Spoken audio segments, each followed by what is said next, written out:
Thank you for joining us this morning. My name is Diane Dobrnek. I work for the Office of University Outreach and Engagement, and we are delighted to host this webinar this morning. In late April and early May, our office hosted 2 listening sessions for community-engaged researchers on campus. And we asked them, as COVID is our new reality, what are some of the things that you would like to learn more about? And one of the top items was understanding what to do about your human subjects research. So we listened and we reached out to the Human Research Protections Program and are hosting this session this morning. At the end of today's session, you'll see a slide that talks about some upcoming programming. The second most popular thing people wanted to know about had to do with convening community conversations with partners. And so there is a 3-part series later this summer on how to do that well. So with that, I'd like to introduce today's 2 guest speakers, Kristin Burt and Becky Gore. I am delighted to have them join us. And we have had this session co-sponsored by people and units on campus, including the Vice President for Research and Innovation, the Academic Advancement Network, the Graduate School, and the Gen-Sen. Next slide, please.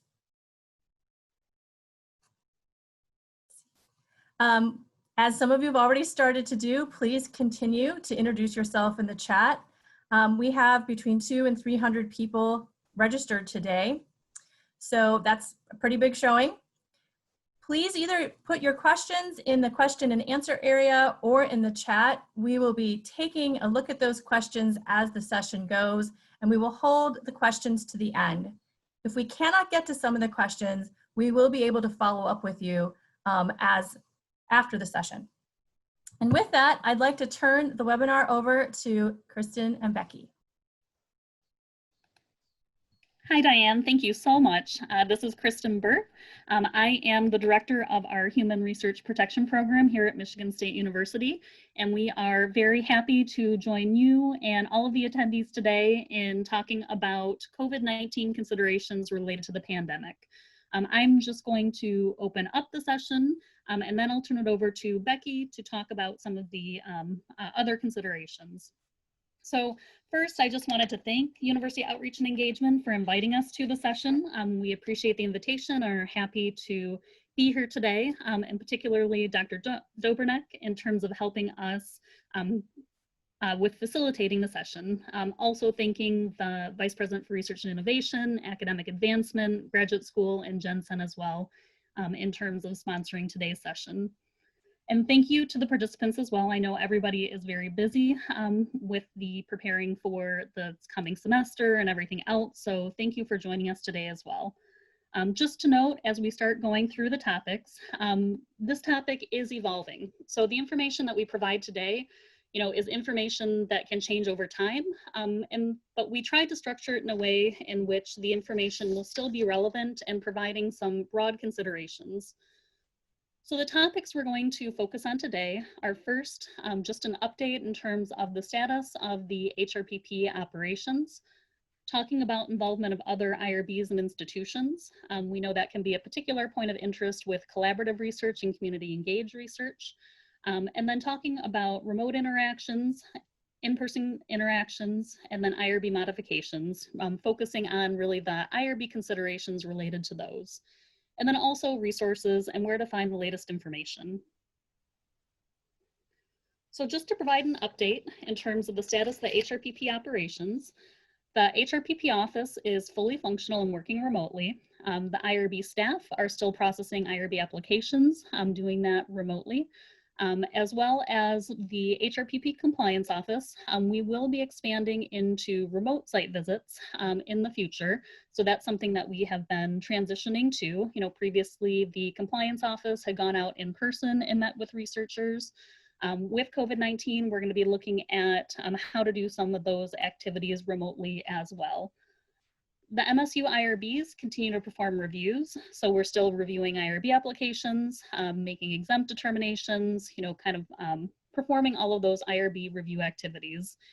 And the IRBs also continue to remotely meet during their regularly scheduled IRB meetings. So the IRBs are still meeting on schedule, but rather than meeting in person, they are meeting remotely.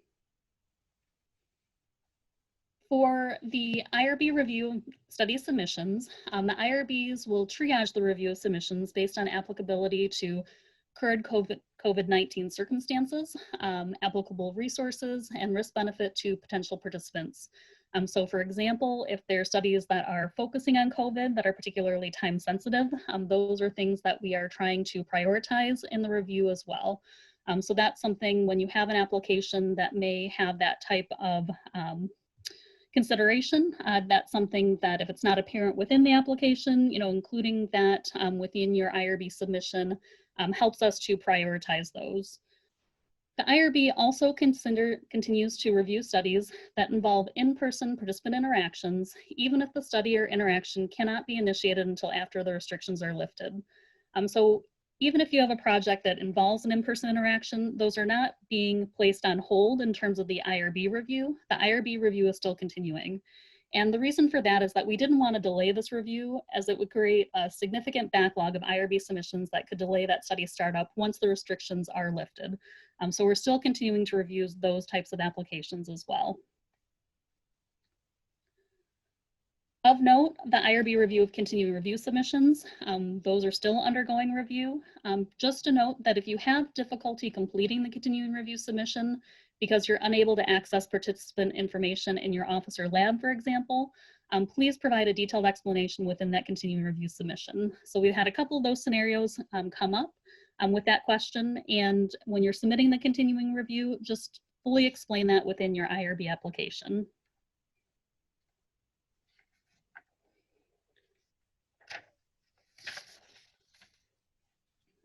And with that, we're going to talk a little bit about the involvement of other IRBs or institutions. But before we go into that, we do want to get an idea of the types of research that people are conducting. So we are going to conduct our first poll. So I am going to have Becky, if you can initiate poll 1. Okay. Thank you. So the first poll has come up.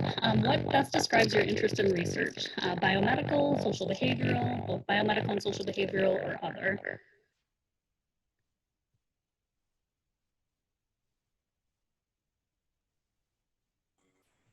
I'm going to keep it open for another couple seconds. Thank you, Becky.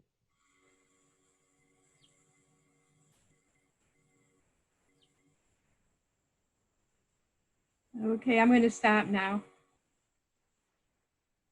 And I'm going to share the results. It looks like we have a substantial number of social behavioral researchers here. And secondly, that are both biomedical and social behavior, which is happening more and more these days.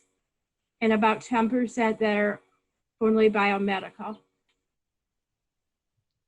Great, thank you, Becky. And I'm going to stop sharing results. Okay, so thanks. That gives us kind of a sense of the types of research that are being conducted by the attendees and will help us as we kind of work through some of the examples as we go through the slides. I'm getting a lot of feedback from you, Kristin. Is anybody else getting that feedback? Yes, they're saying they are. Okay. I'll try to unmute myself and redo it. Is that better? No.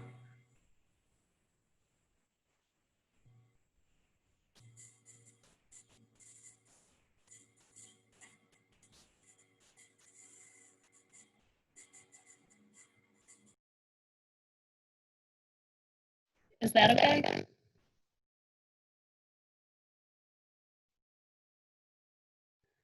Does that sound any better? No, it still is. There's still some feedback. It's very strange. It started when the poll started. Okay.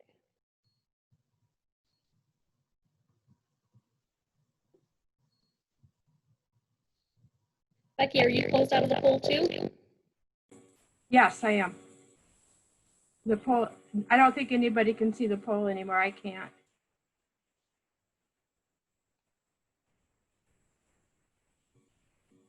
Okay, and you're still hearing the feedback? Yes. Okay, so I think I am going to try to, I apologize for the technical difficulties with that. I'm going to try to exiting out and coming back into it. So I'm going to stop sharing the slides at the moment and just exit out and come back in. So I apologize, but I will try and see if that fixes the sound issue.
Okay, we're gonna try this again. Can you hear the feedback now? No, it's much better. Okay, sorry about that all. Joys of technology sometimes. So let me get the presentation back shared. Can you see the sharing okay? Looks great, Kristin. Yes. Okay.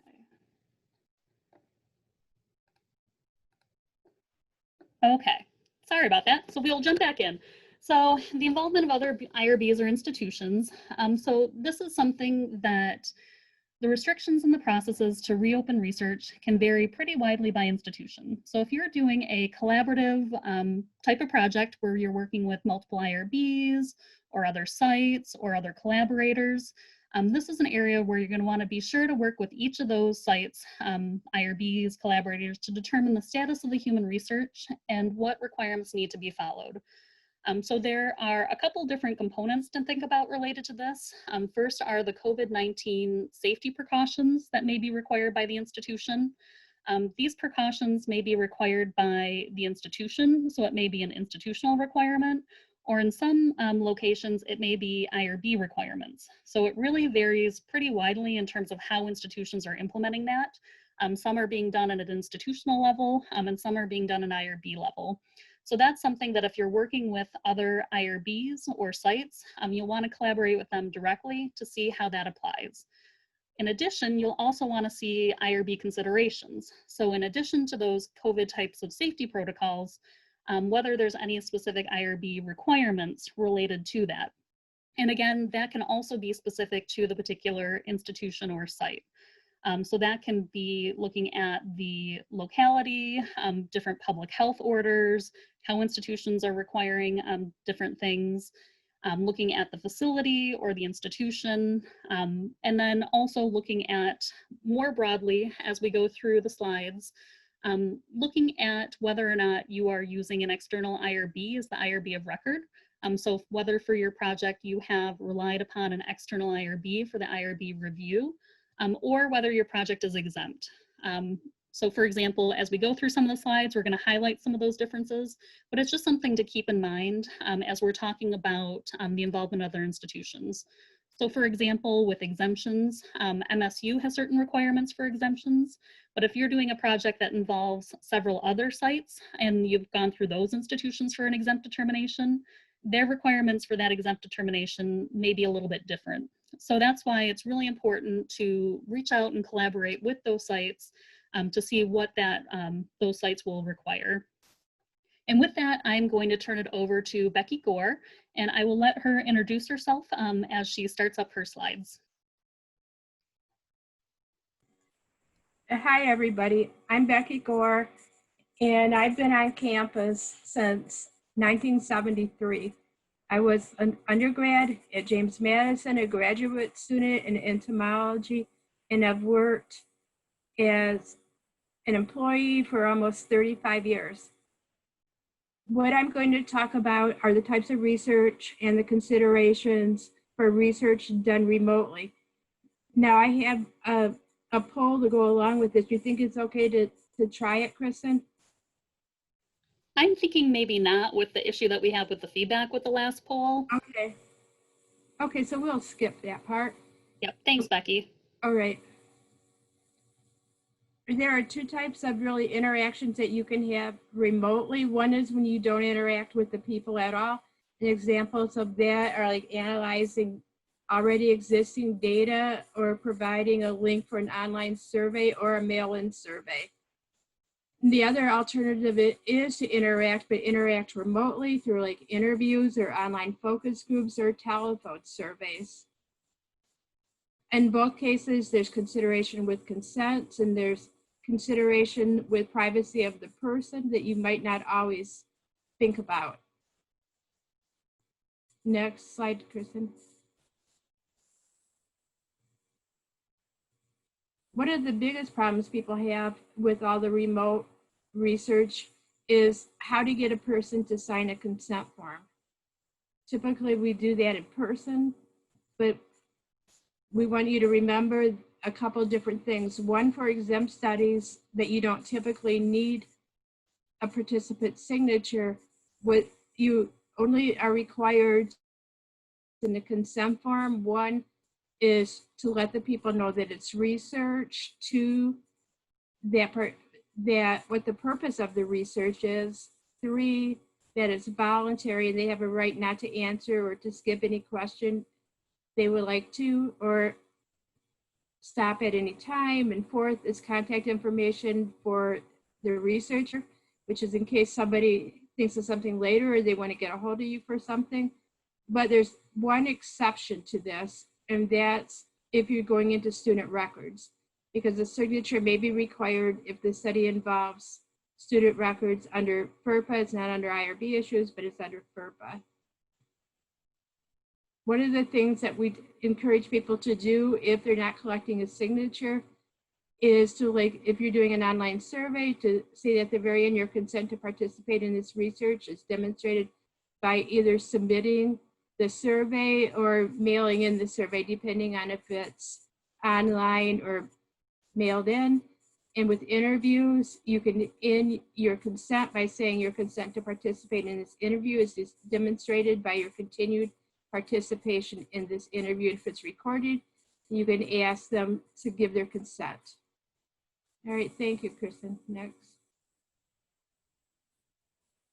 For expedited or full review projects, people typically think they're going to need to sign a consent form, but there's a way around having them sign it if it's minimal risk research, and that's through a waiver of documentation of consent. It allows the researcher to not collect a signature, but you must maintain a record of how many people participated. If your study is made in such a way that you need to get a signature, you can either do it, return it by email. They can take a picture of the consent form signed and email it or text it to you if it's permitted based on privacy and data security. And right now we're currently looking into what would be required for the state of Michigan for electronic signatures, but that policy is still under development. And a note here is that although you could maybe not have a signed consent form, you may still need to have a HIPAA authorization form with the signature, depending on the requirement of the covered entity. Thank you. One thing to think about with privacy considerations, and privacy refers to the people. And And you may want to, even with online surveys, remind the participants to close their browsers or do surveys in a private place if they wish to keep the responses private. And with online interactions with participants, it's more difficult to keep these private. Remind the participants that they can be overheard. And should they be in a room by themselves? In focus groups, you have to remember, because you have more than one other person in the room, that it's very hard to guarantee the data will not be shared. You can ask people not to share it, but you can't really guarantee that it won't be shared. With issues with data security, especially when you're working online, it would be a good idea to consult with your department IT people if you have any questions about that. Thank you. Another question we get asked a lot at the IRB is how can we pay folks if we're doing things online, or if we're doing the interview through Skype, and the compensation can be provided through electronic gift cards if permitted, based on privacy and data security, assuming that it's okay for you to know who the people are. And there's also ways where you can get somebody's email address by keeping it separate from the data by using a second website. The one last thing I wanted to remind people with interviews, I know a lot of you are really wanting to go back, and you think that you're going to be able to have a better interview in person, be able to see people's reactions, to be able to look at body language. But the thing to keep in mind, and I read an article on this a couple of days ago, is that in some instances, people are more comfortable being at home. And if you are going to do a face-to-face interview, they're going to have to wear a face mask. And I don't know how much of how much you can read body language and things like that when someone's speaking through a face mask. Thank you. The other thing we wanted to mention was theses or dissertations, because a lot of times those are done through interviews or surveys. And it's very, very important to work with your advisor if you have to change any procedure, so that it's still acceptable to them and acceptable to your committee.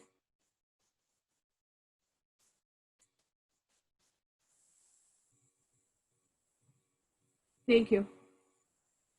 Okay, Kristin, it's your time again. Thanks, Becky. So now I'm going to talk about some considerations related to in-person participant interactions. So I think, as most of you are aware, that most in-person interactions with human subjects by MSU employees, MSU students, or agents of MSU have been paused by the university. The university is working towards a phased reactivation of in-person participant interactions in human research. And I know one of the most frequently asked questions that we get is, when is that going to happen? So with that, I would say that that information is anticipated to be communicated very soon, within the next day or so. So that information, and it's going to be, like I said, that institutional process for reactivation of research. We do anticipate that that will be provided very shortly, and that we will be setting up a separate webinar to go through the process and the information that's encompassed within that reactivation. Today we're going to talk about some broad considerations, but like I said, we do anticipate that we'll have a second webinar that will have more specific information about the overall process of how to reactivate the in-person interactions. Today we're going to focus more on the IRB considerations related to it. Just to note that there's several university groups that are working on looking at the reactivation of those in-person interactions that have been paused. There are the research committee, the subcommittee, and then also out of the outreach and engagement subcommittee for the reopening There's a community-based research group that has been working on providing some guidance and information that's really specific to community-based research. So that's something that's under development and will be provided, as that group moves forward. But I just wanted to note that there are, other areas of the university that are looking at community engaged research and looking at some of those key considerations related to it. Of note, the human research or the work capable of being performed remotely must be performed remotely. So if it is capable of being done remotely, that still will need to be done remotely. Resources related to the HRPP COVID-19 are available on the website, and that information will be updated as the phase reactivation moves forward. Just to note that the pause related to in-person participant interaction applies whether you're using the MSU IRB or an external IRB. Because this is an institutional requirement or institutional restriction, it's not an IRB specific restriction. So this would apply whether or not MSU is the IRB of record or whether you're relying upon an external IRB as the IRB of record.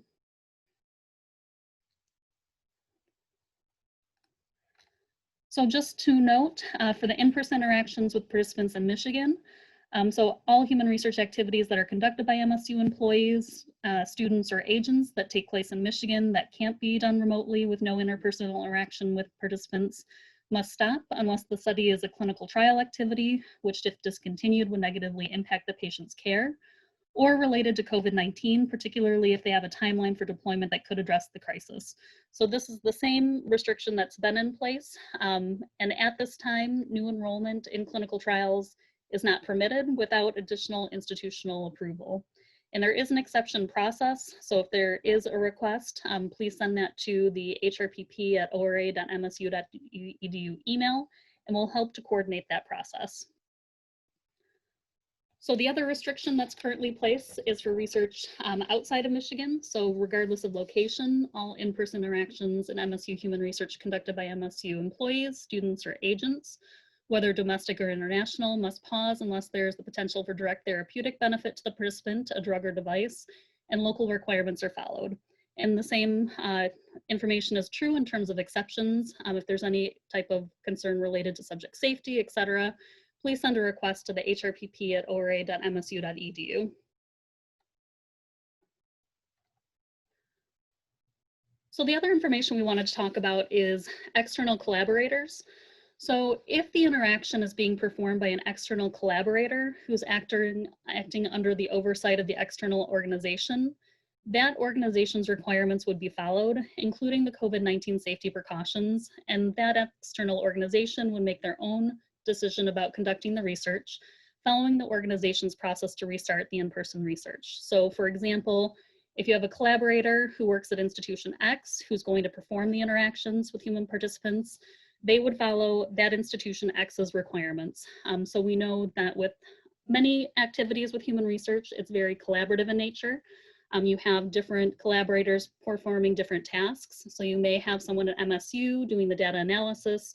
You may have someone at another institution actually interacting with the subjects.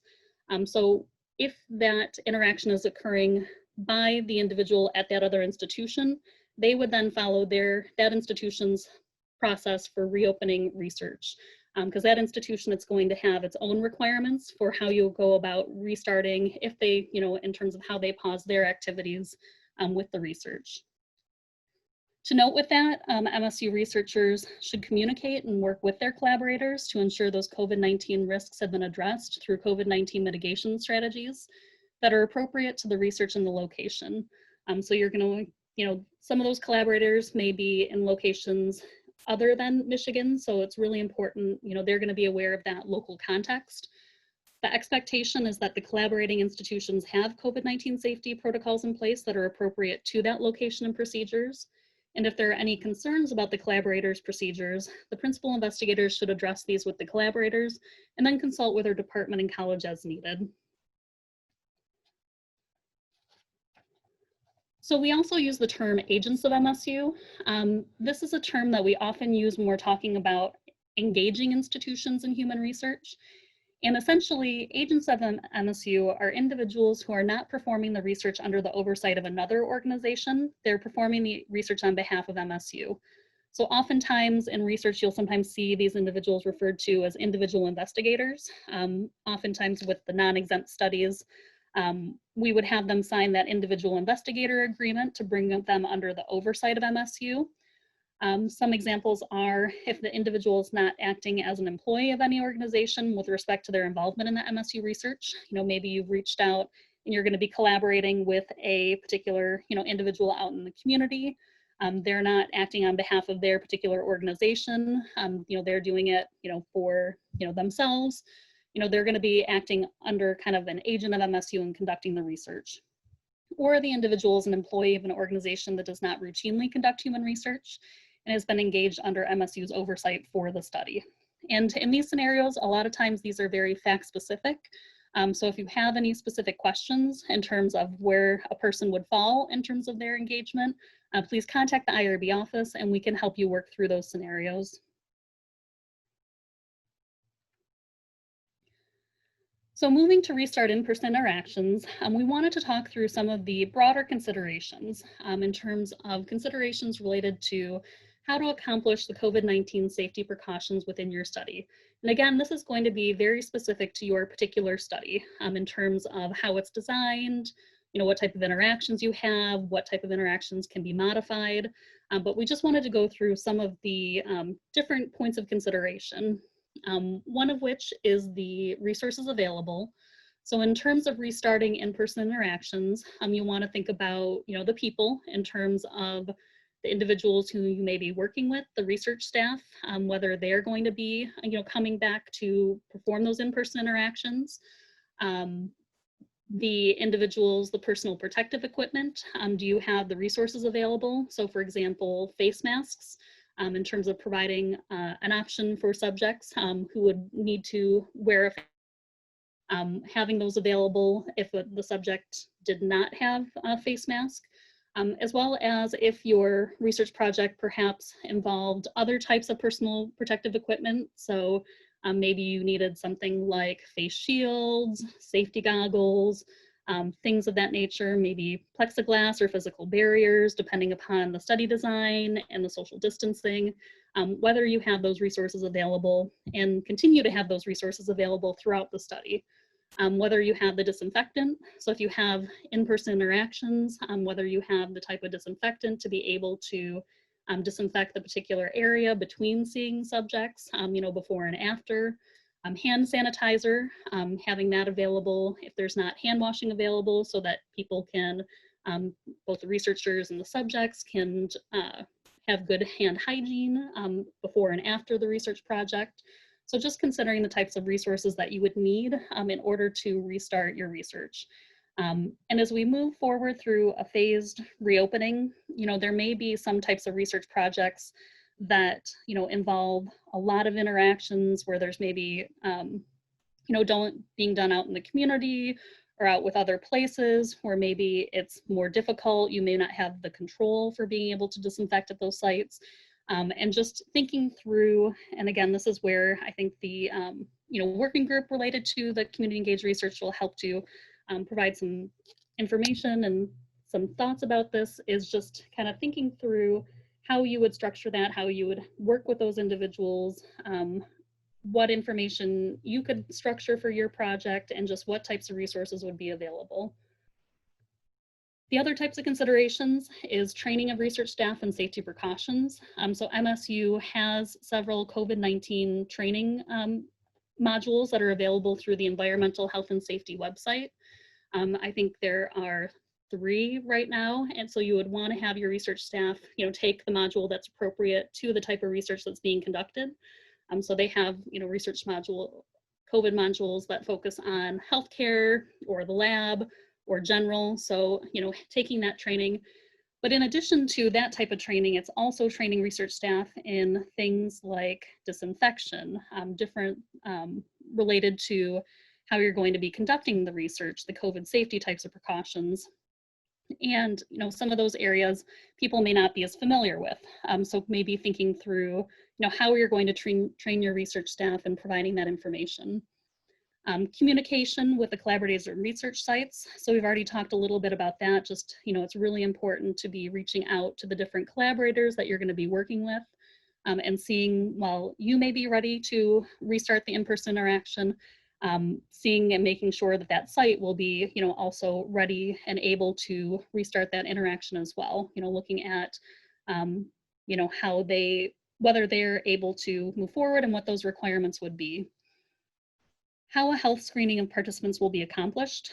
So thinking about for your research study and research design, how that health screening can be accomplished for participants, and whether there's any external sponsor requirements or limitations.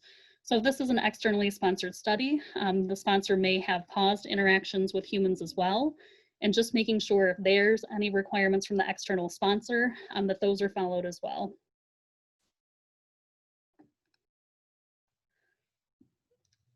Other considerations are the location of the in-person interaction. So it's important to obtain the facility approval to permit the in-person interaction, including the new enrollment. And it's important to note that the approval is separate from any previous approval to conduct research on the site. So previously, if you would obtain approval to go into, say, a health clinic to do a particular research study, and you now want to restart going into that clinic, going through, say you go through, MSU's process for that restart, you'll also need to work with the facility and go through whatever their process is to allow that in-person interaction. You don't want to assume that because they had previously provided permission to conduct the research at the site, that permission is still in effect. You'll want to make sure that you're okay to go into the site and follow any requirements they may have. If the research is being conducted in an MSU research lab, you'll want to obtain approval of the MSU research laboratory plan and assure that the MSU building is open and ready to permit that in-person interactions. You want to think about whether any research procedures can be modified to reduce the COVID-19 risk. So for example, the length of the interaction, say it's a 3-hour in-person intervention. Based on the study design, maybe that can't be modified. It has to be, that structure for it based on the research design of the study. But perhaps it could be shortened so there's not as much exposure of the participants to the researchers. So just thinking through, based on your particular research project, whether or not you can, and you may not be able to, but whether you can modify any of those procedures to reduce that COVID-19 risk. Looking at the number of people present. So maybe when you did the intervention, maybe before you had a number of the research staff available to participate in that intervention, maybe looking at, what are the minimum number of people necessary to be present to also help to preserve the PPE and reduce exposure risk. And then again, looking at that location in terms of where it's being conducted. Looking at how the research space can be designed to promote social distancing, in terms of, whether there's any markings on the ground, or depending upon where you're doing the research, how can you set it up so you can promote that social distancing? And then also looking at, for your research project, what other approvals may be necessary. So for example, if the project involves biospecimens, are there additional biosafety requirements in terms of modifying those submissions?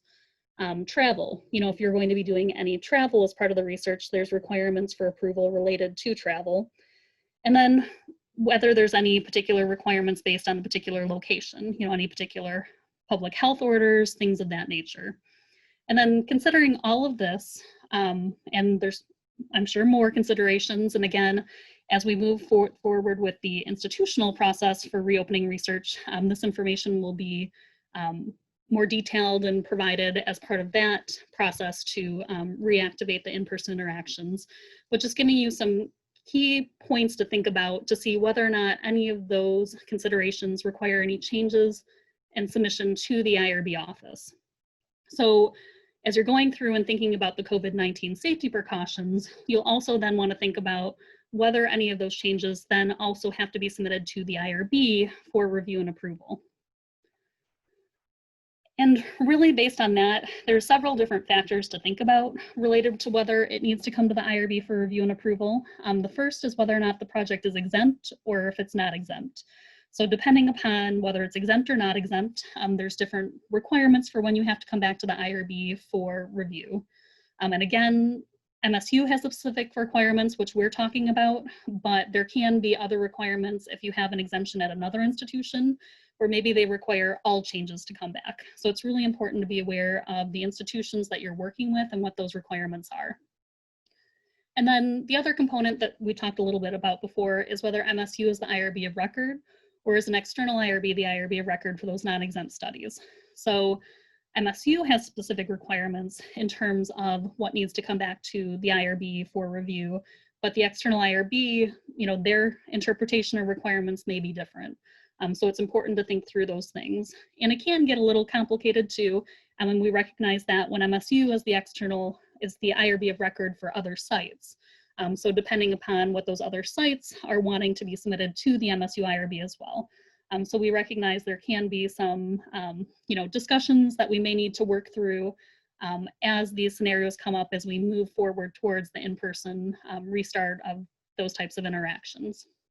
And then again, like I've emphasized, the involvement of the other IRBs, just making sure that you're following all the different requirements. So related to IRB modifications, the U.S. Office for Human Research Protections provided guidance related to COVID-19. And one of the parts of that guidance had stated that actions taken for public health or clinical purposes and not for research purposes are not research procedures and therefore do not require institutional review board approval before being implemented. And the example that they give is the screening health form.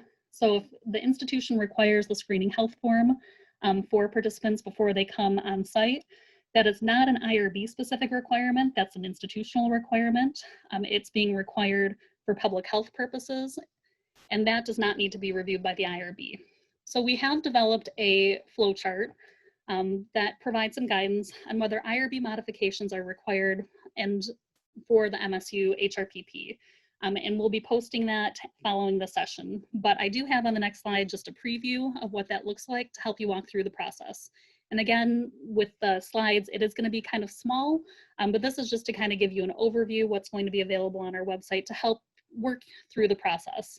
And we also recognize that this is going to change as we go through and additional scenarios come up. So I think it's something that if you have any questions, contact the IRB office. It's something that we're learning as we're going through this too.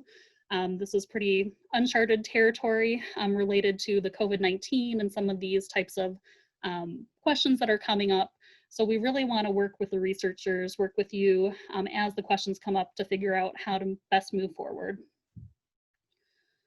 So the flow diagram just kind of breaks down the types of considerations that we've been talking through. Again, emphasizing if you have any questions, contact the IRB office. But first, kind of the start point is the study IRB exempt? And you can check the MSU IRB correspondence letter. It'll provide that information if you don't know right offhand.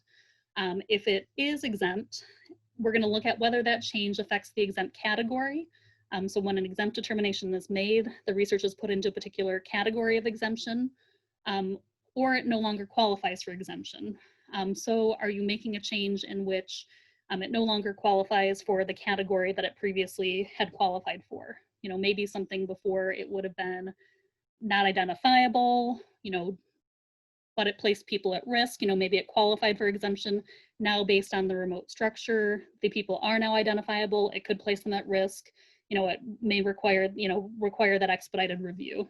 So you'll just want to look and see whether what you had previously been granted exemption for, whether the changes would impact that criteria. So thinking about things like the identifiability, the risk related to the privacy protections, some of the things that Becky talked about when you're doing a remote type of interview.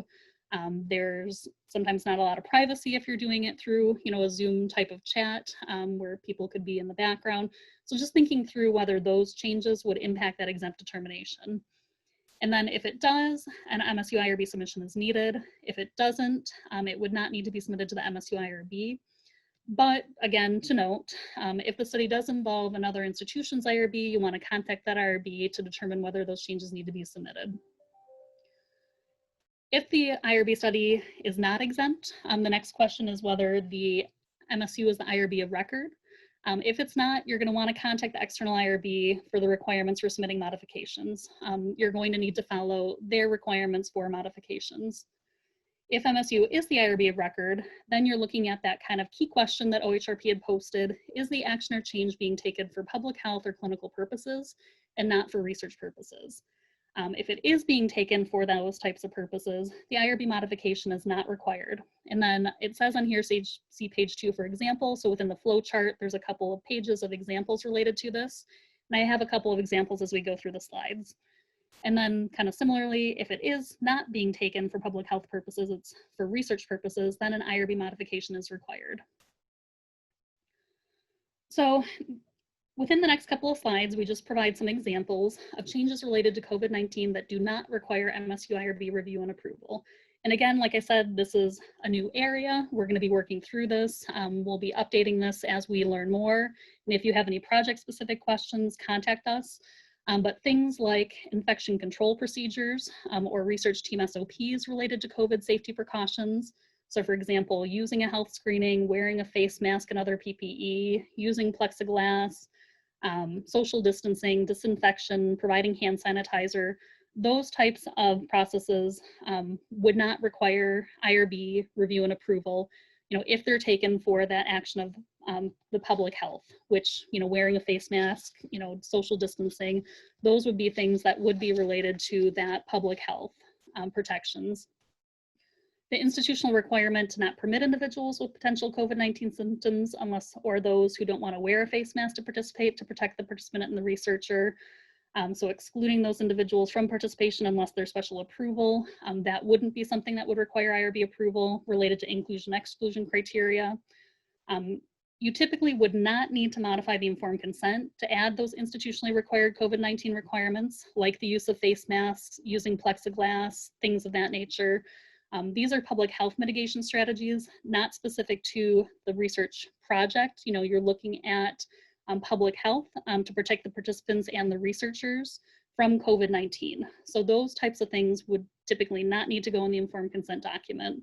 And you would typically modify the informed consent document to include the risk of COVID, as this risk is now risk that's in everyday life. When you leave outside your home and go, to the grocery store or restaurant, there's that risk of COVID-19. So describing the risk of COVID-19 within the informed consent would not typically be required.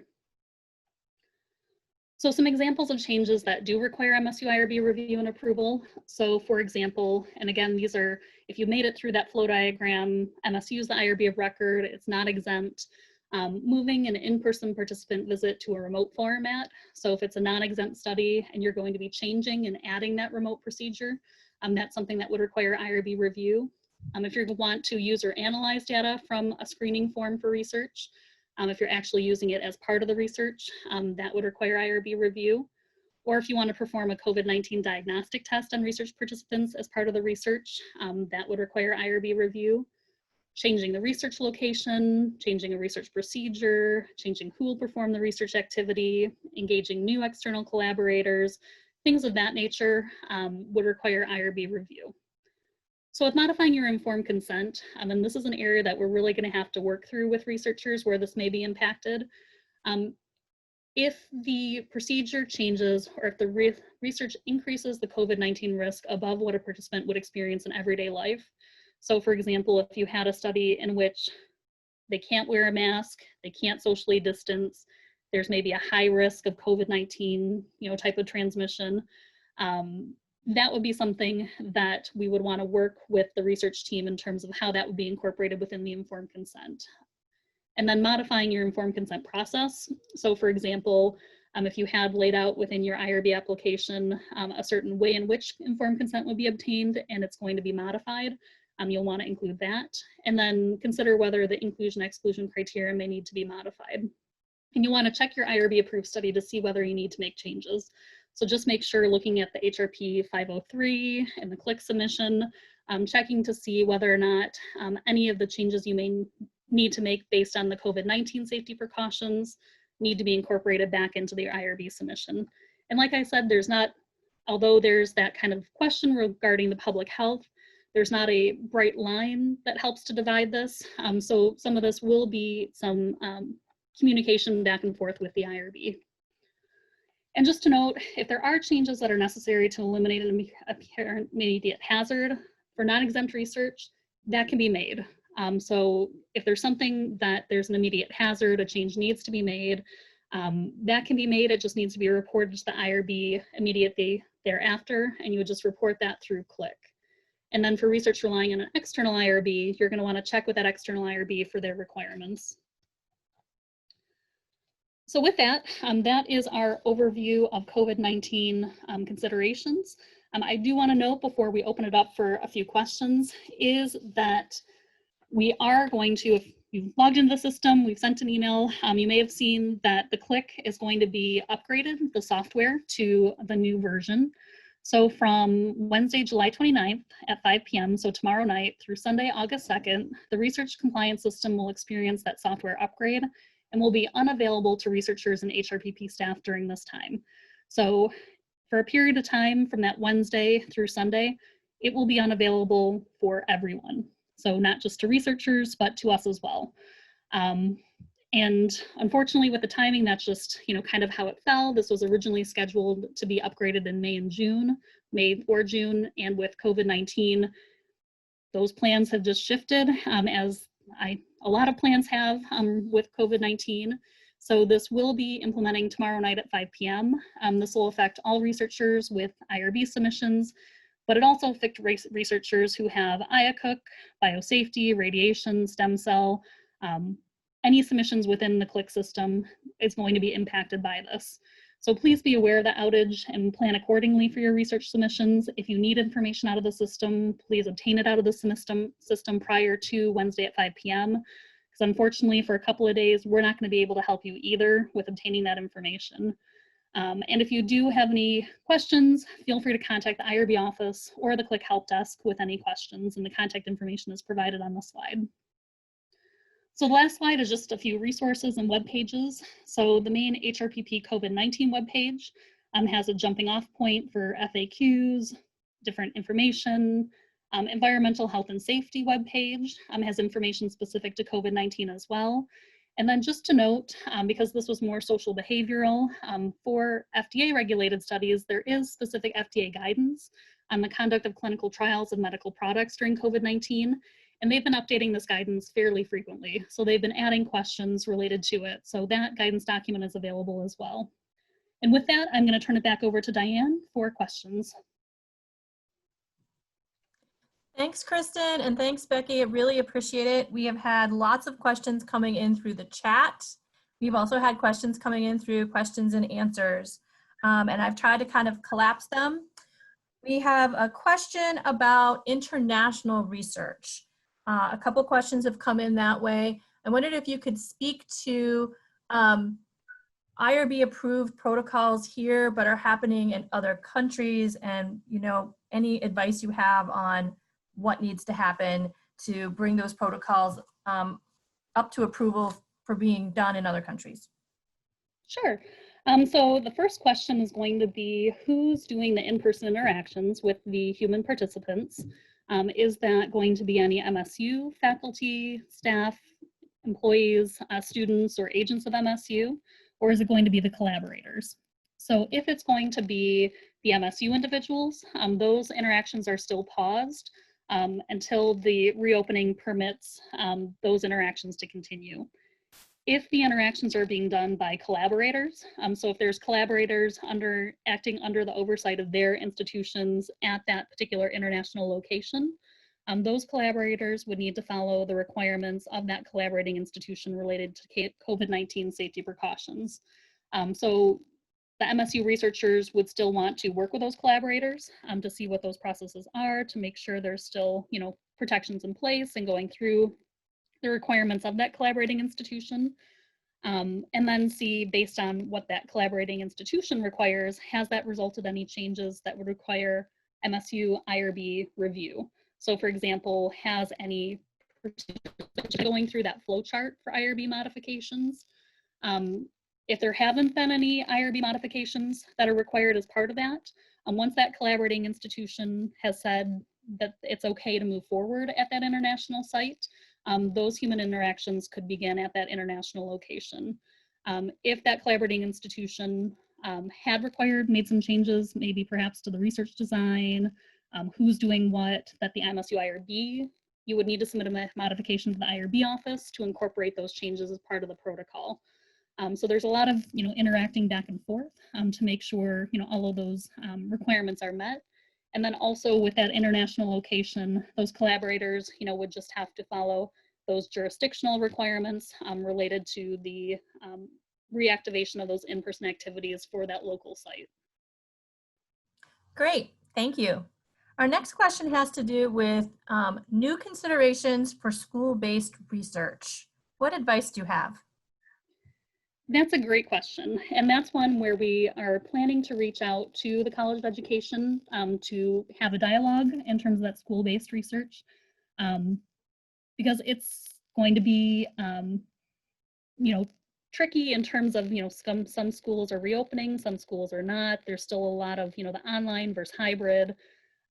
For school-based research, one thing first, for the MSU folks that are going to be engaged in it, we'll have to see, where that falls within the reopening. Looking at that, having dialogues with those school systems. With their reopenings, they may not permit visitors. So it's really going to be pretty dependent upon the particular location. But having those dialogues, although recognizing they're probably working through a lot of different considerations as well, trying to figure out if they're doing online learning or in-person learning or hybrid as well. So research may be something that, they may not be quite ready to talk through. So I think it's going to be really dependent upon the location, having those conversations, and really looking at what that location is going to permit. But that's a really good question. I know people are going to be very interested in doing that type of research as we have these different modes of learning going on and seeing effectiveness, et cetera. Thank you, Kristin. Earlier in the presentation, we had a couple questions that had to do with paying people for Skype or Zoom interviews and how to get gift cards to people anonymously. Could you just say a little bit more about how people have managed to do that? Sure, and I think I'll probably maybe turn this one over to Becky. Becky, do you want to answer that one? Sure. For surveys, what they typically do at the end of the survey, they will have another link to click to give their email address if they're going to email the gift card. We haven't had too many people talk about mailing them to people. But I suppose you could do it that exact same way by giving them their address. Does that answer that? Yeah, thank you. Thanks. We also had a clarification, and Becky, this question's probably for you too. You mentioned that it's important when people are being interviewed online to make sure that browsers are closed in the computer. People wanted to know kind of a little bit more about that. I said I responded to that in a Q&A, but I'll respond again. I didn't mean for interviews, I meant for surveys. So that once you completed a survey and submitted it, to be sure to close your browser so that somebody else can't get into it. Thank you for that clarification. If you're doing an interview, the things to worry about more is there somebody around that could overhear you that you wouldn't necessarily want them to hear your conversation. And it's good to remind the participant of that in case they didn't think about it. Absolutely. There are a number of considerations like that, clearly for research, but also there's some considerations for teaching and learning online as well. We have made note of the other questions that have showed up in questions and answers and through the chat. The extent to which we can kind of loop back and talk to people, we are going to work on doing that. I did want to reiterate that we will be sending out the PowerPoint to people who've registered for this. So things like the flow chart, if that was interesting to you, the slide that says, here's when you do need to turn in some revisions to your IRB will be available for you to look at and refer back to. I will say that this was a very robust webinar. A lot of things were covered, and I think probably having the PowerPoint as a reference source will be helpful. Let me say two things in closing besides a great big thank you to Kristin and Becky this morning. I think the good rule of thumb is if you have questions about your human subjects research, to contact the office. We are in a time of great change in terms of institutional guidelines and regulations, and even changes in other places. So to get the most up-to-date information, it's always best to reach out to the office and ask for their guidance. That said, I'd like to invite you to some upcoming offerings from University Outreach and Engagement. You can see on this last slide that we have some sessions coming up about community engaged teaching and learning on July 31st, August 4th. We have that 3-part series I mentioned about convening collaborations online. The first session is tomorrow, and then there's a session on August 15th and August 12th. You can take those separately or together. And then we do have a community engaged write-in next week where you can show up and work on your publications that deal with community engagement. Again, I'd like to thank Kristin, Burt, and Becky Gore very much for our session this morning, and for all of you for staying on and listening and learning. I hope you have a great rest of the day.